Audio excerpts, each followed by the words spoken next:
Joining us right now is Thompson Makolo Jr. He's an accomplished and highly skilled professional in the fields of filmmaking, acting, and event hosting.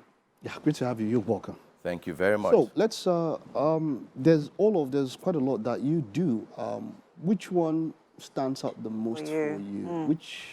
Which is the profession that you would say ultimately is the one that you would want to identify with the most? Filmmaking. Let's talk about how did that start for you? Yeah, filmmaking for me, just like the previous guest talked about, an artist being born. I think I was born a filmmaker. Oh, okay. Yes. Also, tell us about it. Yes, and my journey began from the town of Anyigba to Makurdi, to Lafia, to Abuja, to Lagos here, then back to Kogi to formally begin what we now have as the Kogi State film industry. Until then, there was little or no activities about filmmaking, except for some few movies that were made between 1994 and 1995. That is the Igala film now. And we have to build on it. You know, growing up, all of us saw the Nigerian film industry. We saw the stars. We wanted to be like them. And for some of us who were born with the talent of making dramas in schools, we needed to develop on it. And the best way to do that is go to where you can hone your talent and make it better. So the journey began for me through those routes until where we are. So you are on the journey to revolutionize the Kogi, filmmaking in Kogi State. Like you said earlier on, the film industry in Kogi State did not exist. Yes. And you were one of the pioneers. Do you think it's where you wanted to be? How's that experience been for you?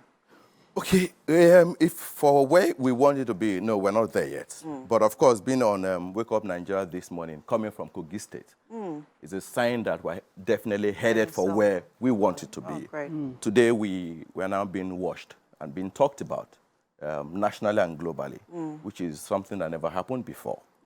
Okay, as at the time I came in, I made my first movie in 2006.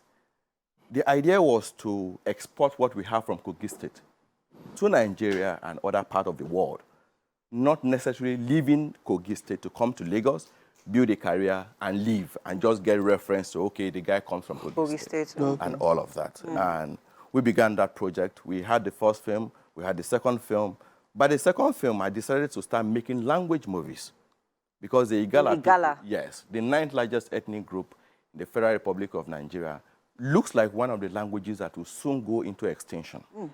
And they need to use film to retell our story, to uphold the cultural heritage, to preserve the language, you know, became very obvious. And that is what I've been doing in the last couple of years. That is a That's a very good one, yeah. That's a bigger quality because, like you said, what identifies the people, their culture, their language, that's who they are. How have you been going with that? How many language films have you made now, so far? The current project, Awomi, is the 9th one. Is the 9th one? Yes. Wow. What does Awomi mean? My star. My star in Igala. Yes, your star. Now, how is the wonderful? Now, how is the reception? Because you see, even if you look at it, when it comes to even the Oscars, they tell you that for international movies, we need a particular level of language into it. So they would even, I mean, you cannot just do a movie in English and want to compete with them. You have to be, you know, you have to look at you and all of that. So that's quite a good thing you're pushing. How far do you expect this would go? Where do you expect to take this to? Yes, very far. Like you said, if there is any time that an African film or a Nigerian film would ever make it to the Oscars and make an impact, it is when we tell our own story. In our own language. It's your story.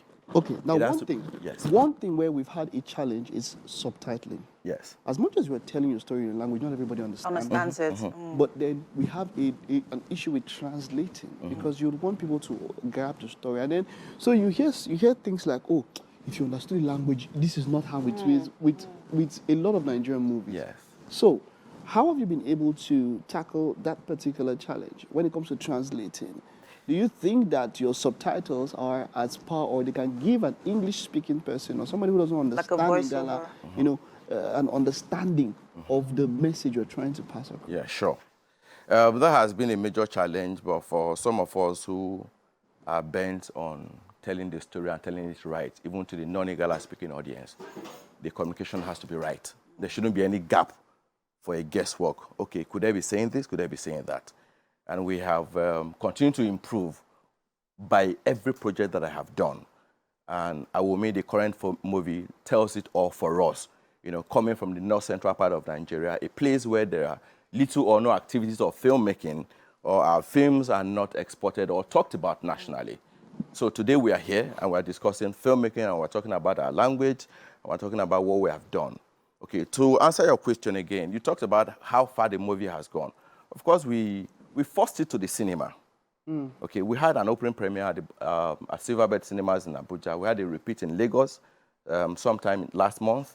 And today, the movie has been selected for the Kaduna International Film Festival. Wow. Already with 2 nominations of Best Indigenous Movie of the Year and Best Male Director of the Year. Nice. And later this month, again in Lagos, it's selected for the Lagos International Film Festival. And it will be screening specially at the Gala Night on the 2nd of September. So for me, this is the major export that we've been talking about. And for those juries from Kaduna International Film Festival to the Lagos International Film Festival, to be able to watch a language movie and connect with it and say, okay, this is worthy of other people to see. That means we are really telling the story. So let's use the biggest movie award, Yes. which is the AMVCA. Yes. The AMVCA recognizes language-speaking movies. We have the Igbo category, we have Yorubas. How do you plan to, incorporate Igala as a category? Okay, fine. Let me seize this opportunity to just talk about the corporate injustice. Okay. All right, so some platforms in Nigeria. And the reason why the best of stories and films are not on the big platforms is because there is this segmentation. Yoruba, Hausas, Igbos don't make up Nigeria. So yes, I mean, there are other ethnic groups in the Federal Republic of Nigeria. Yeah. So how do they compete if they don't get a chance to be seen? You just So mentioned... what are the challenges that you've had to deal with in that regard? Because you're coming from a place of experience. Yes. Have you brought this idea forward and it was, not accepted? Yes. With the current movie, when we made the movie, we sent it to 3 major cinema distributors in Nigeria. Okay. And their response was, okay, good film, but your language is unpopular and your population is not strong enough to sell a movie in the cinema. The same way platforms will tell you, okay, it's not a popular language, it's not Yoruba, it's not Hausa, it's not Igbo. Okay. Yet, we have my population subscribing to your platforms. Why can't I be on your platforms? How do I grow if I don't even get patronized? So with this challenge, how do you plan to break through that barrier? How do you plan to bridge that gap? Yeah, still pushing on. Create the quality. Push the job. Someday, maybe from outside, honor would come.